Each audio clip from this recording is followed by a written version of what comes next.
Hermanos, vamos a tomar la clase acerca de Apocalipsis. Si recuerdan, estamos en una sección que empezó el capítulo 6 hasta el capítulo 8, versículo 5, donde el apóstol Juan nos va a hablar de una visión de los 7 sellos. El Cordero digno ha tomado el libro del que está sentado en el trono de su mano derecha y ha empezado a aperturar ese libro de los decretos de Dios. La semana pasada culminamos el capítulo 6. En este caso vimos prácticamente la apertura de los 7 sellos, si no recuerdan. El capítulo 6 termina haciendo una pregunta importante cuando se revela al Cordero en su papel de juez. ¿Qué pasó? Con su papel de juez, y entonces se hace una pregunta, porque el gran día de su ira ha llegado. ¿Y quién será aquel que podrá sostenerse en pie? Y acabamos de leer la sección de los 144,000 sellados. La clase entonces, bueno, la computadora no, bueno, yo voy a, si la computadora puede funcionar, yo sigo aquí. La clase entonces tiene que ver con el sello protector de Dios. ¿Cuál es el tema de esta sección, de la sección del capítulo 7? ¿Cuál es el tema? Queríamos ayudarlos con diapositivas, pero no va a ser posible. O si quieres cambias el cable, no sé si. El tema de la sección tiene que ver los ángeles que se nombran en el capítulo 7, evitan que las fuerzas del mal comiencen su actividad destructiva en la tierra, hasta que los creyentes reciban protección espiritual contra la pérdida de la fe. En eso consiste el capítulo 7.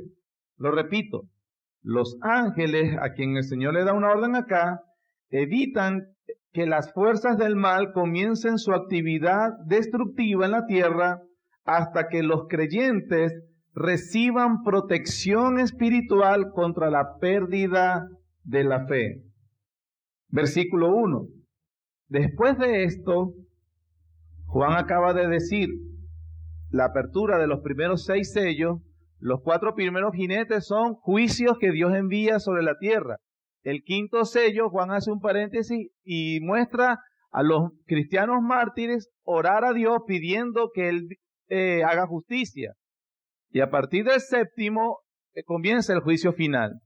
A Juan se le da una visión para explicar lo que está aconteciendo. Juan dice, versículo 1 del capítulo 7, después de esto vi 4 ángeles en pie sobre los 4 ángulos de la tierra, que detenían a los 4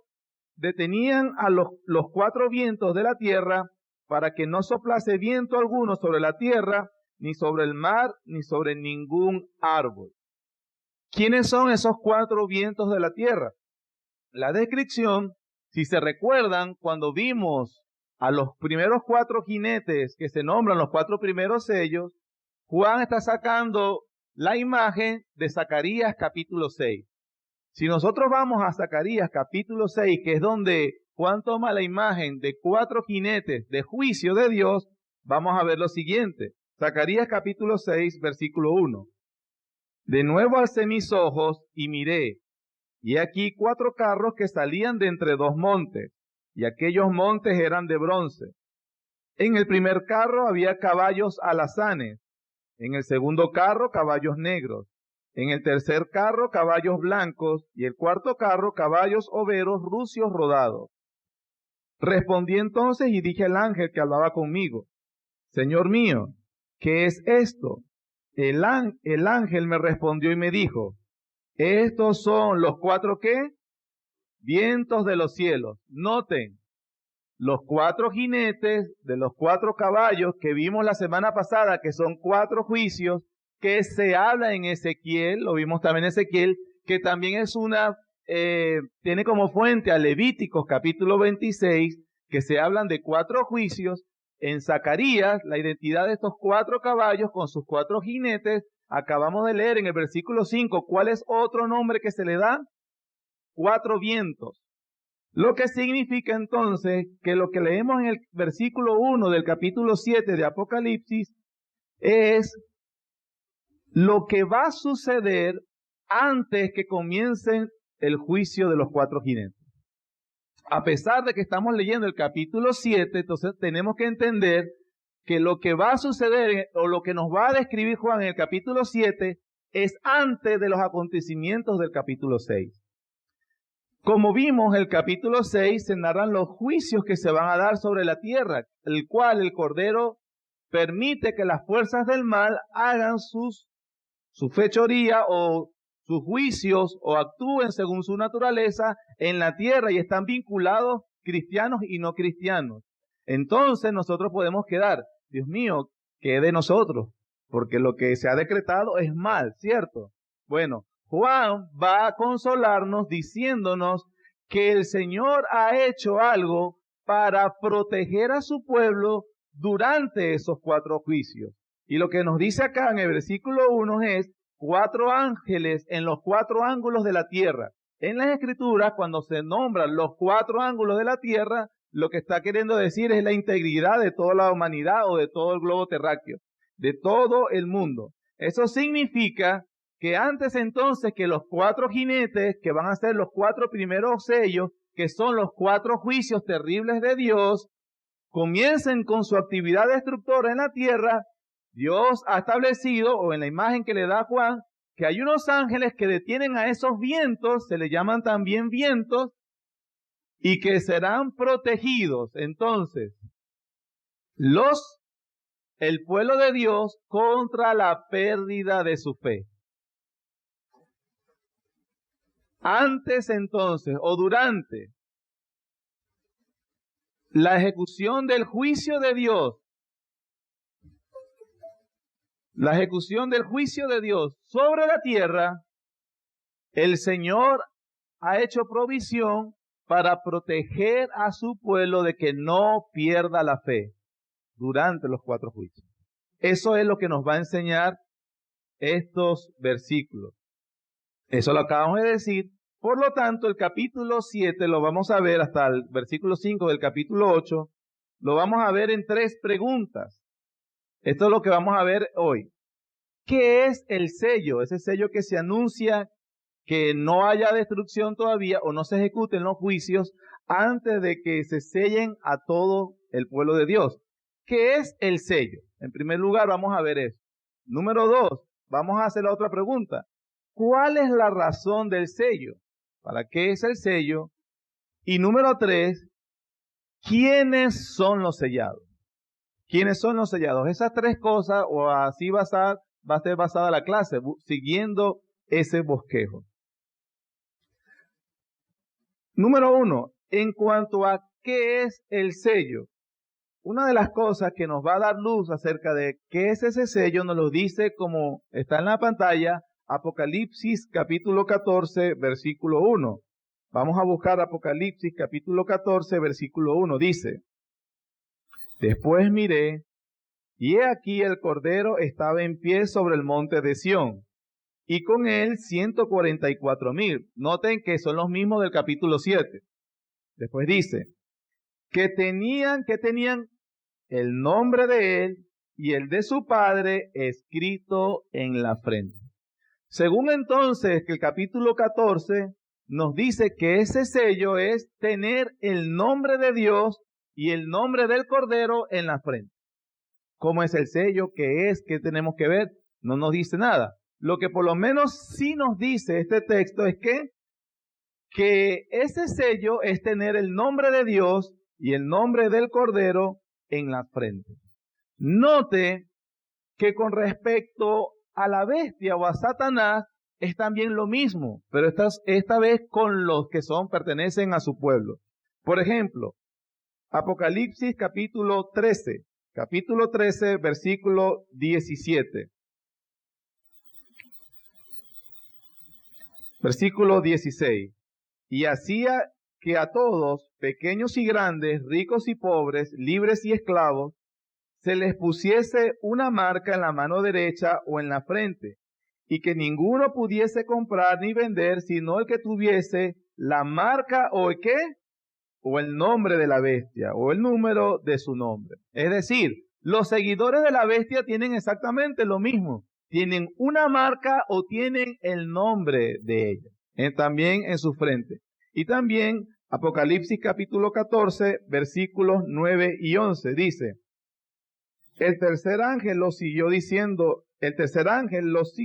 diciendo a gran voz: si alguno adora a la bestia y a su imagen y recibe la marca en su frente o en su mano, él también beberá el vino de la ira de Dios, que ha sido vaciado puro en el cáliz de su ira, y será atormentado con fuego y azufre delante de los santos ángeles y del Cordero. Versículo 11. Y el humo de su tormento sube por los siglos de los siglos, y no tienen reposo de día ni de noche los que adoran a la bestia y a su imagen, ni nadie que reciba la marca de su nombre.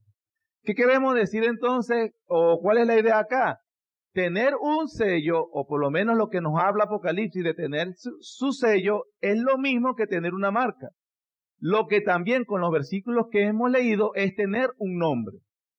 En Apocalipsis 7 se nos narra que ese nombre, el de los sellados por Dios, es el nombre del Padre y del Cordero en sus frentes. Lo contrario es exactamente igual con los seguidores de la bestia. Aquellos que siguen la bestia o que siguen a Satanás también tienen una marca o un sello en sus frentes. ¿Sí lo ven? Lo que nos dice que entonces que tener nombre o sello de parte de Dios significa que pertenecer a Dios. Eso es lo que significa el sello. Segunda de Timoteo, capítulo 2, versículo 19, dice lo siguiente: pero el fundamento del Señor está firme teniendo este sello. Conoce el Señor a los que son suyos, y apártese de iniquidad todo aquel que invoca el nombre de Cristo. Note una vez más que las dos cosas están en la idea. El fundamento del Señor está firme teniendo este sello. ¿Cuál es el sello? Conoce el Señor a los que son suyos, y apártese de iniquidad todo aquel que invoque el nombre de Cristo. Lo que nos dice entonces, ¿qué es el sello, hermanos? Tener el sello es, según lo que acabamos de ver, es pertenecer a Dios. ¿Está respondida la primera pregunta? Sí, está clara.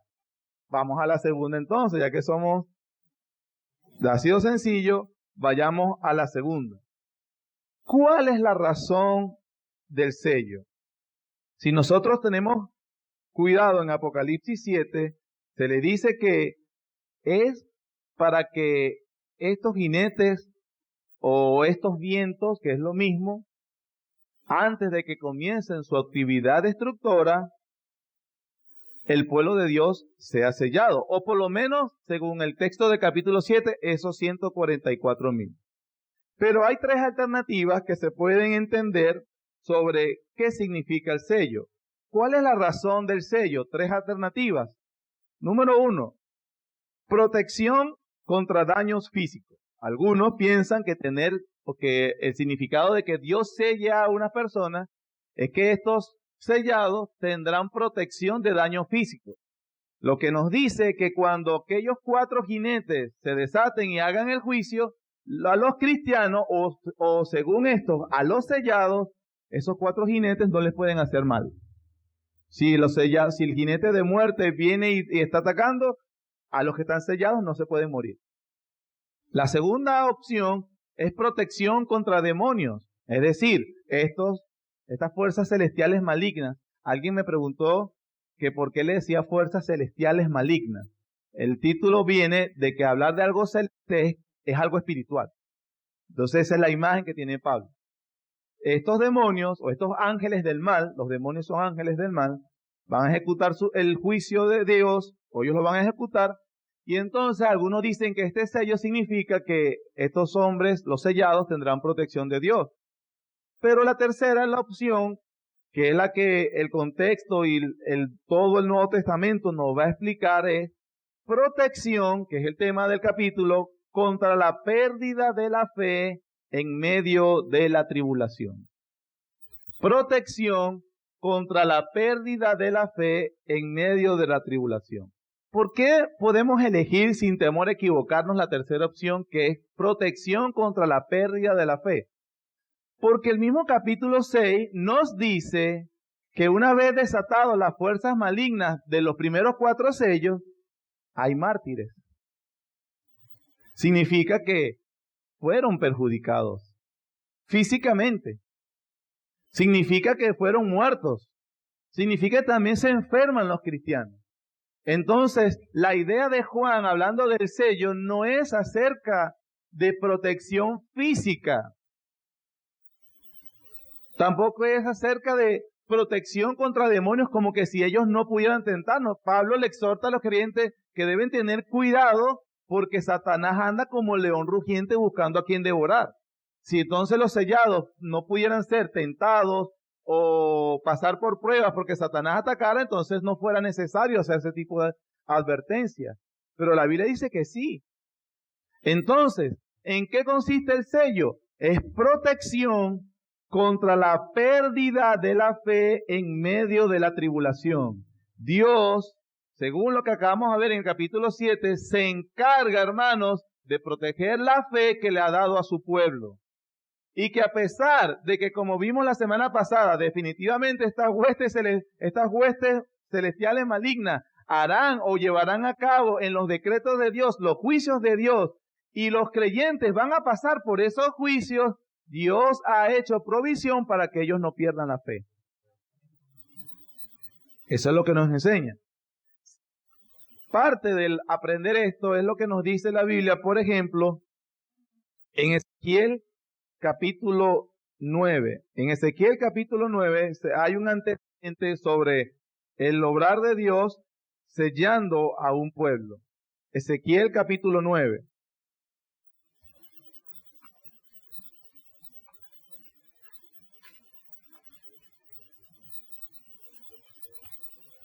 El contexto, a partir del capítulo 8 en Ezequiel, es una visión que tiene Ezequiel sobre por qué Dios permitió la deportación de los judíos y la destrucción del templo. Recuerden que para el Antiguo Testamento el templo, el lugar donde habita Dios en medio de su pueblo, fue destruido por los babilónicos. Una cosa que para el judío piadoso es lo peor. La visión que comienza desde el capítulo 8, Dios le está dando la visión a Ezequiel, que no llore tanto. Ezequiel está en Babilonia, acuérdense, con los cautivos. Ezequiel está en Babilonia y está recibiendo las visiones de la gloria de Dios. Y Dios le está diciendo a Ezequiel que no debe llorar tanto a los cautivos, ni la destrucción de la casa. La casa, aquí cuando oigan la palabra casa, se refiere al templo, la casa de Dios. Ni que llore la destrucción de la casa, porque Dios mandó la destrucción de Jerusalén y la destrucción del templo, porque el pueblo se había ido en idolatría y en abominaciones delante de Dios terriblemente. Y que lo que estaba sucediendo era parte de su juicio. Ahora noten en lo que le dice en una visión, lo que vamos a leer sigue siendo visión, no es literal, pero es la visión del Dios explicándole a Ezequiel, capítulo 9, versículo 1. Clamó en mis oídos con gran voz diciendo, los verdugos de la ciudad han llegado, y cada uno trae en su mano su instrumento para destruir.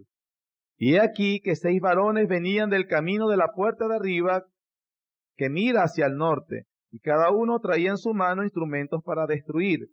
Y entre ellos había un varón vestido de lino, el cual traía a su cintura un tintero de escribano, y entrados se pararon junto al altar de bronce.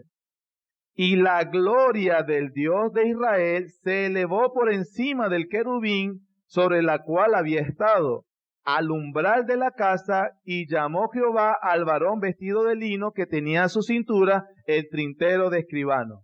Lo que está diciendo es que Dios le está mostrando a Ezequiel que la gloria de Dios que estaba en el templo se está yendo. Estaba sobre el querubín, ahora está, como decir, en el techo, en el umbral, se está retirando. Seguimos. Versículo 4. Y le dijo Jehová, pasa por en medio de la ciudad, por en medio de Jerusalén, y ponles una señal en la frente a los hombres que gimen y claman a causa de todas las abominaciones que se hacen en medio de ella. Note, entre el pueblo habían justos que se dolían por cómo estaban los mismos judíos pecando contra Dios. Versículo 5. Y a los otros dijo, oyéndolo yo, pasad por la ciudad en pos de él, y matad. No perdone vuestro ojo, ni tengáis misericordia. Matad a viejos, jóvenes y vírgenes, niños y mujeres, hasta que no quede ninguno. Pero a todo aquel el cual hubiere señal, no os acercaréis, y comenzaréis por mi santuario. Comenzaron pues desde los varones ancianos que estaban delante del templo, y les dijo: contaminad la casa y llenad los atrios de muertos, salid, y salieron y mataron a la ciudad. Versículo 8. Aconteció que cuando ellos iban matando y quedé yo solo, me postré sobre mi rostro y clamé y dije: ah, Señor, ¿destruirás a todo el remanente de Israel, derramando tu furor sobre Jerusalén? Noten que en la visión hay un juicio terrible sobre Jerusalén, pero hay un sello que es el antecedente o la imagen que está evocando Juan en el capítulo 7. Hay un sello que Dios manda a colocar sobre aquellos que no se han corrompido como los demás. Ese sello en la visión es un sello protector para cuando vinieran estos varones, a estos ángeles con la destrucción, no tocaran a los sellados por Dios. Si nota, la imagen es la misma del capítulo 7. Al mismo tiempo, Ezequiel tiene un antecedente. Vamos haciendo lo mismo que hicimos la semana pasada. No lo tenemos que buscar porque creo que cualquier cristiano promedio sabe de qué estoy hablando. ¿Cuál cree usted que es el acontecimiento que estoy hablando? ¿Cuándo? La Pascua, exactamente. Cuando se instituyó la Pascua, ¿cuándo fue eso? El día de la salida de Israel de Egipto, la última plaga. Dios había mandado al ángel de la muerte, pero mandó a los judíos, al pueblo, a través de Moisés, que sacrificaran un cordero y con la sangre de ese cordero pusieran una marca en los dinteles de las puertas y en los lugares, y que el ángel cuando pasara, él iba a ver un sello, una marca, y no tocaría a esos judíos. Si estamos viendo entonces cuál es la idea del capítulo 7, un sello de protección, pero en este caso, como vimos en el capítulo 6 y como hemos visto en la tribulación que pasa a la iglesia en el capítulo 2 y capítulo 3, no se trata de protección física, no se trata de protección contra demonios, es obviamente protección espiritual. Y la protección espiritual es que ellos no pierdan la fe. La fe de los creyentes está garantizada por Dios en medio de la tribulación. Y a pesar de entonces que se han anunciado juicios terribles, y a pesar, hermanos, que las circunstancias muchas veces para nosotros serán muy tristes, Dios no va a dejar que perdamos la fe. El sellamiento entonces a este pueblo permite que el pueblo de Dios responda con fe a las pruebas por las que pasan, de modo que las pruebas por las que están pasando se convierten al mismo tiempo instrumentos por las que se fortalece su fe. Y en la misma prueba, porque acuérdense que es un juicio sobre toda la tierra, para condenar a los impíos, la misma para fortalecer la fe de los creyentes. Eso es consistente con la enseñanza del Nuevo Testamento. Primera carta del apóstol Pedro, capítulo 3. Primera carta del apóstol Pedro, capítulo 3.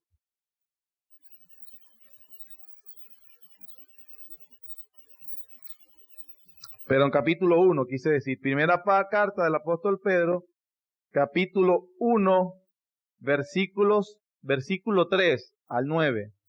Noten lo que acabo de decir, Pedro lo enseña en esta carta. Bendito el Dios y Padre de nuestro Señor Jesucristo, que según su grande misericordia nos hizo renacer para una esperanza viva, por la resurrección de Jesucristo de los muertos, para una herencia incorruptible, incontaminada e inmarcesible, reservada en los cielos para vosotros, que sois guardados por el poder de Dios. Noten, el vosotros, versículo 5, sois guardados por el poder de Dios, mediante la fe, para alcanzar la salvación que está preparada para ser manifestada. ¿Cuándo? Y el tiempo postrero, según el Nuevo Testamento, ¿a qué tiempo se refiere?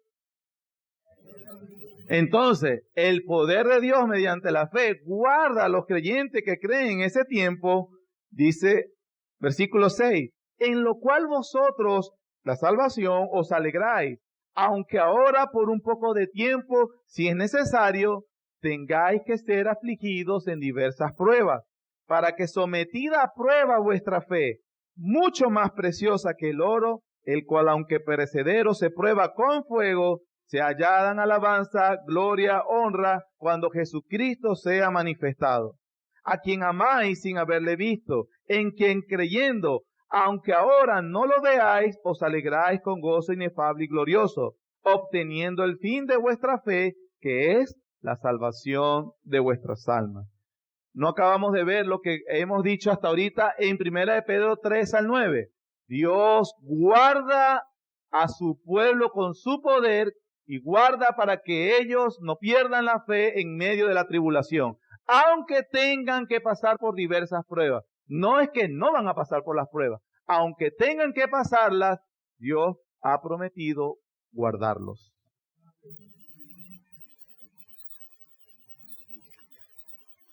Hemos visto entonces cuál es la razón del sello: protección contra la pérdida en medio de la tribulación. El mismo Apocalipsis, ¿verdad? Hemos visto como desde el punto de vista de toda la Biblia, qué significa ser sellado, pero el mismo Apocalipsis nos da esa idea también.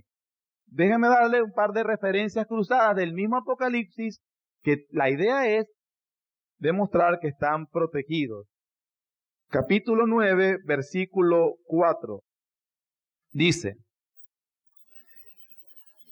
hablando del séptimo sello, los juicios de la trompeta, dice, versículo 4, se les mandó que no dañasen la hierba de la tierra, ni a cosa verde alguna, ni a ningún árbol, sino solamente a los hombres que, ¿qué?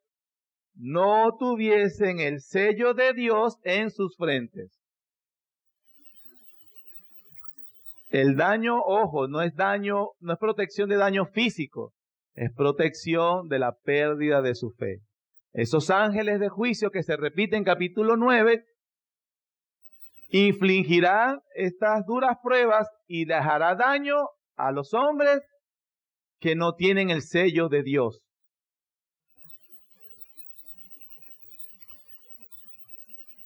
Capítulo 16.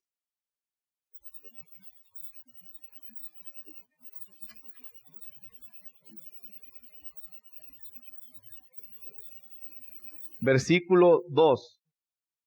Fue el primero y derramó su copa sobre la tierra, y vino una úlcera maligna y pestilente sobre los hombres que tenían la marca de la bestia y que adoraban su imagen.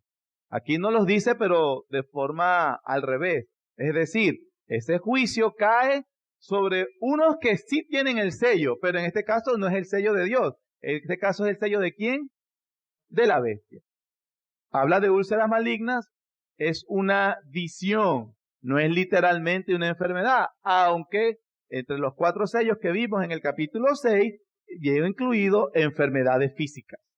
Pero este tipo de juicio entonces va a caer sobre las personas que tienen el sello de la bestia o de Satanás. Y en otro texto leímos que los que no van a ser afectados de estos juicios serán los que sí tienen el sello, pero el sello de Dios en sus frentes. ¿Sí, hermanos? ¿Estamos claros? Un par de versículos, mejor dicho, 3 versículos, que ahora sí nos van a decir ya más claramente en qué consiste ese sello. Ya vimos que es el sello, la marca o el nombre, pero recordamos que estamos hablando de una visión. Ahora sí, nos ha hablado en visión, en símbolos, un nombre de Dios y del Cordero en la frente. También igual los de la bestia tienen un nombre, un sello en su frente o en su mano derecha. Pero en la vida real, ¿cómo se ve ese sello? El Nuevo Testamento nos responde. Segunda carta de Pablo a los Corintios, capítulo 1 y Efesios, capítulo 1. Segunda carta de Pablo a los Corintios, capítulo 1, Efesios, capítulo 1. Segunda carta de Pablo a los Corintios, capítulo 1, versículo 21. Y el que nos confirma con vosotros en Cristo y el que nos ungió es Dios, el cual también nos ha ¿qué? Nos ha sellado y nos ha dado las arras del Espíritu en nuestros corazones. ¿Qué nos dice Pablo? Que Dios que ha hecho con quienes han creído en Él y quien los guarda en Cristo y los conforta en Cristo, ¿quién es? Dios. ¿Por qué? Él nos ha sellado. Efesios capítulo 1 es quizás el texto bastante conocido. Efesios capítulo 1, versículo 13, se nos dice: en él también vosotros, habiendo oído la palabra de verdad, el evangelio de vuestra salvación, y habiendo creído en él, fuisteis sellados con el Espíritu Santo de la promesa, que es las arras de nuestra herencia hasta la redención de la posesión adquirida para alabanza de su gloria. Las arras de la herencia son esos anillos de compromiso, esas garantías que se le daban anticipo a alguien. Dice Pablo que a los creyentes que han creído el Evangelio y que han escuchado su palabra y han abrazado por fe a Cristo, son sellados con el Espíritu Santo. Y que Él es la garantía hasta que reciban la herencia prometida. Estamos leyendo Apocalipsis 7 en el Nuevo Testamento. Y el último texto en el mismo Efesios, capítulo 4, versículo 30. Y no contristéis al Espíritu Santo de Dios, con el cual que fuisteis sellados para el día de la redención. Entonces, hermanos, en la primera pregunta que preguntamos, ¿qué es el sello? En el mismo Apocalipsis nos dijo que ese sello, siguiendo en la simbología, era tener el nombre de Dios y del Cordero en la frente. Hasta ahí por lo menos ya se nos dijo qué es ese sello que se está haciendo en Apocalipsis. En la segunda pregunta, ¿cuál es la razón del sello? Hemos visto en toda la Biblia que ese sello significa que los creyentes serán protegidos, o por lo menos unas personas serán protegidos contra la pérdida de la fe en medio de la tribulación. Y entonces con los últimos 3 textos que acabamos de ver, ya se nos habla claramente de que ese sello es ¿qué? El Espíritu Santo que mora en los creyentes. Ahora, si el Espíritu Santo mora en los creyentes cuando creen, y entonces estamos hablando de que en Apocalipsis se usa simbología, no es literalmente entonces un nombre de Dios, ¿verdad? ¿Será que me tatúo algo en la frente? O el nombre del Cordero, ¿verdad? Sino que es el Espíritu Santo. Ya por lo menos ya nos está diciendo que cuando tú afrontas lo del sello de la bestia, tú no estás viendo las barras de los productos. La gente que está haciendo eso, que mira, o en la película de Damien, bueno, a mí se me está cayendo la cédula, yo me las pasaba viéndolo. Me gustaba esa película de terror en ese tiempo, entonces le revisaban a Damien la cabeza y tenía el 666 en el cuero cabelludo. Mira, Satanás está ahí. O unos hermanos, no, yo no, hermano, yo sé que se oye como burla, pero lo que pasa es que parece un chiste. Yo conocí a personas que iban a comprarse un vehículo, no puedo comprarse vehículo. ¿Por qué? No, miren la placa, tiene 666. Eso es del diablo, hermano. Oh, mira la cédula de tal persona, 666. O mira el día, es día 6, mes 6 del 2006. Es el año del diablo. Estupideces, hermano. Son estupideces, son tonterías. Porque estamos hablando, según la Biblia, de que el sello es el Espíritu Santo, el cual no se ve físicamente, se evidencia. Y yo sé que nos hemos reído, pero se evidencia ¿cómo? Guardando la fe de los creyentes en medio de la prueba. Noten entonces, hermanos, que cuando nosotros debemos reflexionar entre si somos creyentes o no, las preguntas deben ser dirigidas más ¿cómo reaccionas en medio de la dificultad? No estoy diciendo que no les duele la enfermedad, no estoy diciendo que no nos quejemos, no estoy diciendo que me gustaría no tener esto, pero preservan en la fe, porque Dios los ha sellado y los guarda. Así que cuando alguien, por las pruebas, es que le dieron mal testimonio, es que esto son cosas malas y debemos guardarnos nosotros de ser tropiezos. Pero las personas que pierden la fe, que simplemente no fueron sellados por Dios, no son verdaderos creyentes. Dígase pastor reformado, dígase bautista, dígase lo que usted quiera, sea miembro, firme todos los libros de membresía que usted quiera, ¿no? Si usted no preserva en la fe en medio de la dificultad, esa persona no es creyente. Tome todas las cenas que quiera. Tómese la botella de vino completa y cómase un pan campesino, en nombre de Dios si quiera. Pero eso no lo hace creyente. La evidencia de que es creyente, sea hijo de pastor, póngase corbata, haga sacrificios, camine de aquí a donde usted quiera llevando sol, no dé dinero, dé todo su dinero, si quiere, haga lo que quiera. Lo que le certifica que usted es un creyente es que persevera en medio de la prueba. Querido hermano y querida hermana que has pasado por situaciones dolorosas en tu vida y que aún preservas la fe, es una evidencia de que Dios te ha sellado con su Espíritu Santo. Y eso es mucho más valioso que cualquier cosa que hayamos perdido en esta tierra, hermano.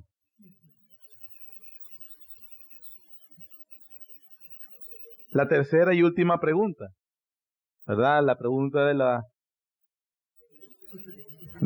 1000 lochas. ¿Quiénes son los sellados? Eso lo responde el capítulo 7, del versículo 4 hasta el 8. Lo leímos. Bueno, de la tribu de Judá, 12,000 sellados. De la tribu de tal, 12,000 sellados. De la tribu de 12,000 sellados. Pero algo muy importante que tenemos que notar desde que empezamos a leer el Apocalipsis, sobre todo a partir del capítulo 4, con las visiones, que esta serie de visiones son, como dice su nombre, visiones. Pues Dios usa imágenes para transmitir un mensaje. Eso significa entonces que las cosas que vemos desde el capítulo 4 no son literales, precisamente. Es decir, no hay un trono literal donde Dios se sienta, porque Dios es espíritu. Se nos dice, hay un trono en medio del universo como para decirnos que Él es soberano gobernador. Pero no literalmente hay un trono. Él no literalmente no está sentado. Los decretos de Dios no están en un libro espiritual. ¿Me explico? No tiene una mano derecha. Jesús, en su existencia resucitada, no es un león. Porque a Juan se le dice que es un león. Y él mira un cordero, al animal, ¿no? Jesús resucitado a la diestra del Padre no es un cordero. Tú no puedes esperar que vas a ver un cordero. Mucho menos que tiene 7 cuernos y 10 ojos. Eso es una cosa muy rara, muy fea. ¿Cómo está Jesús en su existencia glorificada? El mismo cuerpo con el que caminó en la tierra. Glorificado. El Dios hombre glorificado a la diestra de Dios. Entonces son imágenes. Los 4 caballos no son 4 caballos literales que van cabalgando en la, ¿verdad? Mira la nube, parece un caballo, ahí está el juicio. No va. Las trompetas, ¿verdad? Alguien una vez, mírenlo en YouTube, las trompetas del juicio, se oyen trompetas. Hermano, esos son imágenes. No se deje caer presa de esas tonterías especulativas, porque son símbolos, no es literalmente eso. Por lo tanto, no es literalmente unos caballos que son vientos, porque se dice que son vientos. Sí. Entonces, si nada de eso es literal, entonces 12,000 sellados de la tribu de tal no puede ser literal. No puede ser literalmente judíos que van a vivir en la última etapa. Pero no solamente por ese razonamiento básico que le acabo de describir, sino que también hay unas razones del mismo contexto. Por ejemplo, en el capítulo 14 de los 144,000 se nos dice lo siguiente. Versículo 1 hasta el 3. Después de esto miré y aquí el Cordero estaba en pie sobre el monte de Sión y con él 144,000 que tenían el nombre de él y de su padre escrito en la frente. Ya tenemos eso, ¿cierto? Versículo 2. Oí una voz del cielo como estruendo de muchas aguas y como sonido de un gran trueno. Y la voz que oí era como de arpistas que tocaban sus arpas. Y cantaban un cántico nuevo delante del trono y delante de 4 seres vivientes y de los ancianos. Y nadie podía aprender el cántico sino aquellos 144,000 que fueron, ¿qué? Redimidos ¿de dónde? De dentro de la tierra. Hay algo especial de estos versículos que quiero que noten, es que estos 144,000 fueron, ¿qué? Se describen como redimidos, ¿sí? Pero en el capítulo 5, versículo 9, también se nos dice algo. Y cantaban capítulo 5, versículo 9, cantaban un nuevo cántico diciendo, digno eres de tomar el libro y abrir de su sello, porque tú fuiste inmolado y con tu sangre nos has, ¿qué? Para Dios, ¿de dónde? De todo linaje, lengua, pueblo y nación. Esos 144,000 entonces, según apenas nos está diciendo que es una forma de hablar simbólicamente de la iglesia en su totalidad. Todos los redimidos por el Señor. Son de toda lengua, inclusive en el versículo 10, se dice, y nos has hecho para nuestro Dios reyes y sacerdotes y reinaremos sobre la tierra. Recuerden que cuando vimos el capítulo 1 se dice eso mismo también de la iglesia. Pero el antecedente de esa promesa está ¿en dónde? Éxodo capítulo 19, donde se le decía a los israelitas étnicos que si permanecían en el pacto, ellos serían reyes y sacerdotes en la tierra de Dios. Conocemos que no permanecieron en el pacto, pero vino el Señor con un nuevo pacto. Y ahora todo el que está unido a Él por la fe, recibe la promesa de ser rey y sacerdote en el reino de Cristo. Las promesas que se le sean a Israel son de la iglesia, el verdadero Israel de Dios espiritual. Es una promesa de Dios para ti si eres de la iglesia, hermano. Entonces, ahí Juan, en el capítulo 7, versículos 4 al 8, dice, de la tribu de tal, de la tribu, está hablando que toda la iglesia, en la era de la iglesia, de la venida de Cristo, todo, de toda lengua y toda nación, ellos todos son los sellados por Dios, que permanecen fiel en medio de la prueba. Segunda razón, ya vemos la primera, es todos los creyentes redimidos están incluidos cuando la palabra siervo, dulo, que es esclavo, la palabra se traduce siervo, pero en realidad es esclavo, se refiere en otro lugar del libro a los siervos de Dios. Todas las veces que en Apocalipsis veamos que se refieren a siervos de Dios, se refiere a toda la iglesia. Número 3. El trasfondo del Antiguo Testamento en Ezequiel 9, recuerden que lo leímos al principio, también señala que el grupo sellado representa a todo el verdadero pueblo de Dios. Juan no le dijo en Ezequiel, no se le dijo a Ezequiel que el ángel aquel sellaría a unos fieles de los judíos y a otros que también eran del pacto y también no serían sellados, pero después serían guardados. No, él sellaría a los que no se habían contaminado en las abominaciones del pueblo judío. Y le dice, empieza en mi santuario, es decir, iba a eliminar a los que no eran cristianos correctamente, a los que no eran judíos devotos, piadosos verdaderamente, Ezequiel 9 estoy hablando. Entonces el trasfondo antiguo testamentario de los capítulos 7 de Apocalipsis es que se sellaría al pueblo de Dios. No hay ninguna referencia en el Nuevo Testamento, lo acabamos de leer, que Dios sella a algunos creyentes y a otros creyentes no los sella. Todos los que creen en Cristo han sido sellados por Dios con el Espíritu Santo. Otra razón del mismo Apocalipsis, capítulo 3, a una iglesia gentil. Recuerda que esta iglesia no es judía, la iglesia de Filadelfia. Capítulo 3, versículo 12. Al que venciere, yo le haré columna en el templo de mi Dios, y nunca más saldrá de allí. Y escribiré sobre él, ¿qué escribiré? El nombre de mi Dios y el nombre de la ciudad de mi Dios, la nueva Jerusalén, la cual desciende del cielo de mi Dios, y mi nombre nuevo. Esa promesa de escribir sobre él su nombre, se la está haciendo una iglesia que no es judía.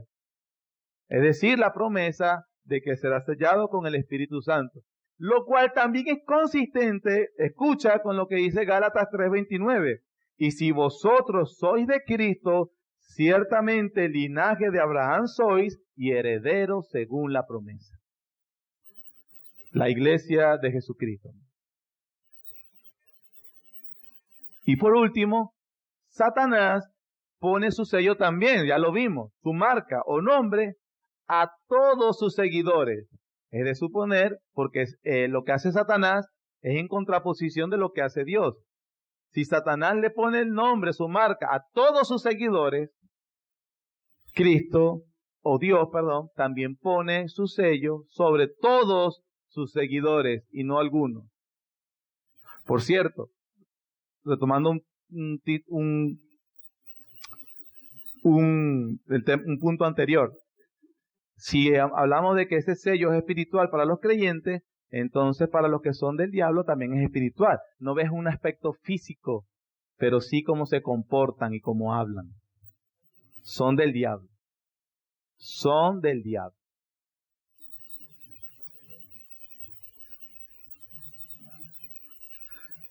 Hermanos, ¿creen ustedes que están respondidas las tres preguntas? ¿Qué es el sello? ¿Con qué razón? ¿Y quiénes son los sellados? De manera que cuando la semana pasada finalizamos o vimos que sobre la tierra vienen calamidades decretadas por Dios y que no vamos a escapar de ellas, hoy somos consolados en que Dios ha hecho todo para sellarnos y protegernos en medio de la tribulación. Eso dice que una oración adecuada, hermanos, cuando un creyente pasa por situación difícil o dura, Señor, persevéralo en la fe y fortalécelo. Tú lo has prometido. Y el Señor dice que Él responderá oraciones conforme a su voluntad.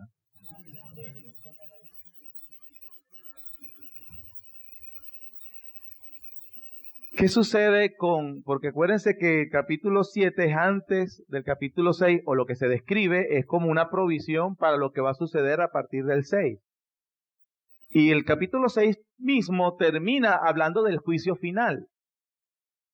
Como que bueno, ya se acabó todo, que vamos a seguir viendo. Si ya en el capítulo 6 terminando, el último sello, juicio final, ¿qué hay después? Bueno, acabamos de ver que lo que se describe es antes. Pero también en el capítulo 6, en el último sello, se describió lo que viene sobre los incrédulos, que ellos preferirían la muerte antes de enfrentarse al Cordero. Sí, porque no estar en Cristo es terrible. Es preferible no existir antes de que enfrentarse al Cordero en el día de su ira. Pero lo que es una cosa terrorífica para aquellos que han rechazado a Cristo hoy, es una bendición para quienes sí han creído en Él. Eso es lo que dice el resto del capítulo, versículo 9. Después de esto miré, y aquí una gran multitud, la cual nadie podía contar, de todas las naciones y tribus, pueblos y lenguas, que estaban delante del trono y en la presencia del Cordero, vestidos con ropas blancas y con palmas en las manos. Lo que para algunos la presencia de Cristo es terrorífica, para aquellos que han sido sellados y abrazados por fe a Él, es una bendición. Están de pie delante del Cordero. Versículo 10. Clamaban a gran voz diciendo, la salvación pertenece a nuestro Dios que está sentado en el trono y al Cordero. Todos los ángeles estaban de pie alrededor del trono y de los ancianos y de los 4 seres vivientes, y se postraron sobre su rostro delante del trono y adoraron a Dios, diciendo, amén. La bendición, la gloria, la sabiduría, la acción de gracias, la honra y el poder y la fortaleza sean a nuestro Dios por los siglos de los siglos. Amén. Entonces uno de los ancianos habló diciéndome, estos que están vestidos de ropas blancas, ¿quiénes son y de dónde han venido? Yo le dije, Señor, tú lo sabes. Y él me dijo, estos son los que han salido de la gran tribulación, y han lavado sus ropas y la han emblanquecido con la sangre del Cordero. Por esto están delante del trono de Dios, y le sirven día y noche en su templo. Y el que está sentado sobre el trono extenderá su tabernáculo sobre ellos.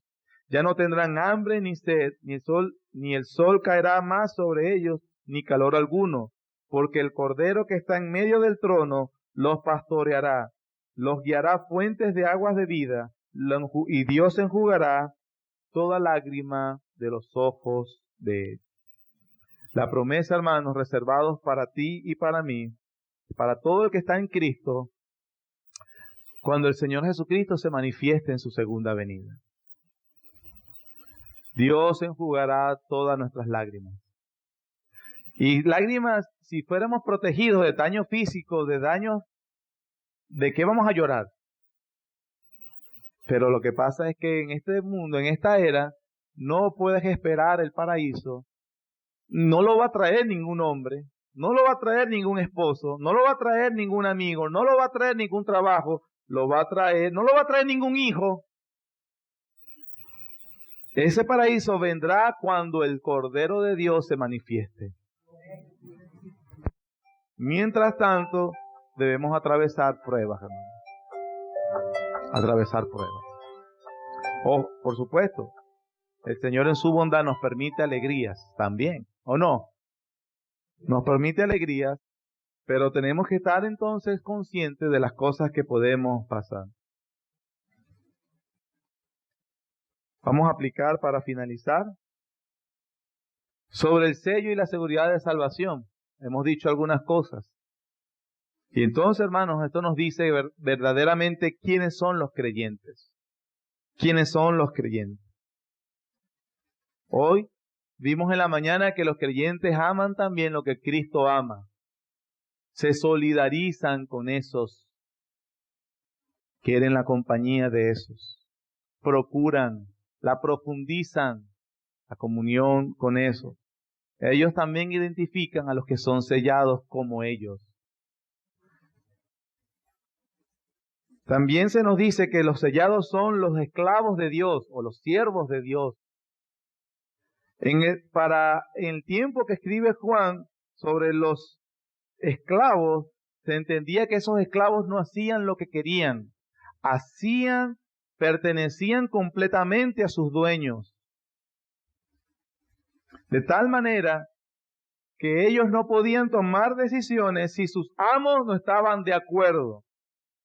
Demuestra tu vida eso, hermanos. ¿Cómo eres tú, por ejemplo, con respecto a hacer cualquier actividad? ¿La pones delante de Dios? ¿Cómo eres tú con respecto al área de la sexualidad? ¿Eres esclavo de Dios? ¿Cómo eres tú al considerar quién será la persona con quien te vas a casar? O que yo decidí ya dejar a mi esposa. Sí. ¿Y qué te dice Dios acerca de eso? Teniendo en cuenta de que no hubiese una razón legítima, bíblica. No, es que yo he decidido abandonar, hacer esto, hacer aquello. Sí. Y diciendo lo que la Biblia dice, ¿estás dispuesto a hacer eso? Sí. Está bien, hazlo. Simplemente demuestra que no tienes el sello de Dios. Sobre la iglesia como el verdadero Israel. ¿Te das cuenta entonces que, por ejemplo, el Antiguo Testamento, la Biblia del Antiguo Testamento, que es un libro con promesas y sobre la revelación de Dios, y tú dices, bueno, eso tiene que ver con Israel. ¿Te das cuenta que si entonces la iglesia es de Israel de Dios, que el Antiguo Testamento se vuelve un libro netamente cristiano? Lo lees así. Lo que Dios revela acerca de sí mismo en el trato con su pueblo y las promesas son cumplidas y verdaderas en la iglesia. Te doy un ejemplo de lo que no debes hacer. Si tú lees el Antiguo Testamento y lees, por ejemplo, Josué, la conquista, y te encuentras con el capítulo 4 y 5, donde ellos van a batallar contra Jericó, entonces no vayas a hacer lo que he sabido que han hecho algunos, leyendo de que, bueno, Jericó, la ciudad, entonces vamos a dar 7 vueltas, voy a darle 7 vueltas a mi urbanización y voy a cantar que Dios va a derribar los muros de Jericó, porque eso es lo que leí en el capítulo de Josué. Y voy a derribar los muros de la deuda, los muros de enfermedad. Eso no está escrito para que lo veas así. Lo que nos dice allí, porque tú no eres el Israel que está en una conquista en una tierra prometida y tú no te estás enfrentando a ningún Jericó. Lo que sí puedes ver que no cambia es Dios, cómo se revela al pueblo. Que Dios cuidará y ayudará y salvará a su pueblo, sea cual sea el enemigo que tenga. Eso lo puedo ver yo, el mismo Dios de allá es el mismo Dios mío hoy. Y a pesar de la cosa que yo tenga que me está atormentando, Dios cuidará a su pueblo. Y yo puedo confiar en eso. Y no es que, bueno, Dios mandó a Israel a dar 7 vueltas el último día, yo voy a dar 7 vueltas literalmente. No, lo que puedes entender es que Israel, obedeciendo la orden de Dios, obtuvo la bendición de Dios. Entonces yo lo que tengo que hacer es escuchar la voz de Dios en el Nuevo Testamento y al hacerla, tendré la bendición de Dios. Padres, no exasperen a sus hijos. Pero tú no sabes el hijo que yo tengo. Bueno, obedece a Dios para que veas cómo Dios obra. Mujer, se sujeta a tu marido. No, pero el marido que yo tengo, sí, ¿cómo va a pasar un soldado? Dale 7 vueltas a una ciudad y que yo te voy a ayudar. Pero eso nadie, ¿quién gana guerras dando vueltas en una ciudad? Bueno, mujer, sujétate a tu marido, oye la voz de Dios y obedécela. Marido, ama a tu mujer como Cristo amó a la iglesia. Entonces tendrás la bendición de Dios. Guárdate del mal y todo lo que dice. Perdona unos a otros. Haz lo que dice Dios. Y eso sirve, hermanos, para que nosotros, mientras estemos en esta era, honremos a nuestro Dios. El Señor, entonces, hemos concluido el tema de todo el capítulo. Que Dios ha prometido guardarnos en medio de la dificultad. Y en eso podemos confiar. Apocalipsis 7 fue escrito para eso.